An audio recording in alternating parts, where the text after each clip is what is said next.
अवधूत चिंतन श्री गुरुदेव दत्त. कालपासूनच मी श्री गुरुचरित्र पारायणाला सुरुवात केली आहे.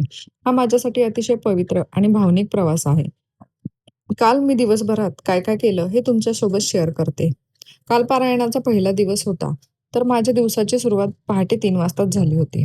कारण पारायणाला बसण्याच्या अगोदरच मला घर स्वच्छ करून देवपूजा आणि पारायणाची पूजा हे मांडून घ्यायची होती.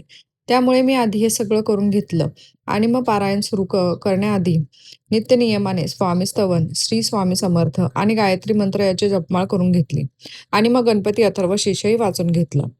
आणि मग पहिल्या दिवसाचे जे पारायण आहेत, ते 1 ते 9 अध्याय असे वाचायचे असतात. तर ते मी वाचून घेतले आणि हे पारायण करताना खाण्याचे आणि बरेच काही नियम आणि अटी आहेत.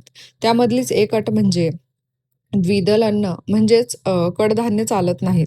त्याचबरोबर पहिल्या दिवशी जे आपण खाऊ तेच आपल्याला 7 दिवस खायचं आहे. म्हणजेच गव्हाची चपाती किंवा भाकरी असं जे काही आपण खाऊ तेच आपल्याला 7 दिवस पुढील 7 दिवस हे खायचे आहे. असे अजूनही बरेच काही नियम आणि अटी आहेत. तर यामुळे जेवणही सध्या मी विदाऊट कांदा लसूण घेतेय. पहिल्या दिवसाचे अध्याय वाचून झाल्याबरोबरच इराजच्या स्कूलला जाण्याची वेळ झाली. सो त्याची तयारीही करून घेतली आणि तो स्कूलला गेला. आणि हे सगळं झाल्यावरती मी थोडा आराम करून घेतला, नाश्ताही केला आणि त्याचबरोबर थोड्या वेळातच इराज स्कूलमधून यायची वेळ झाली होती.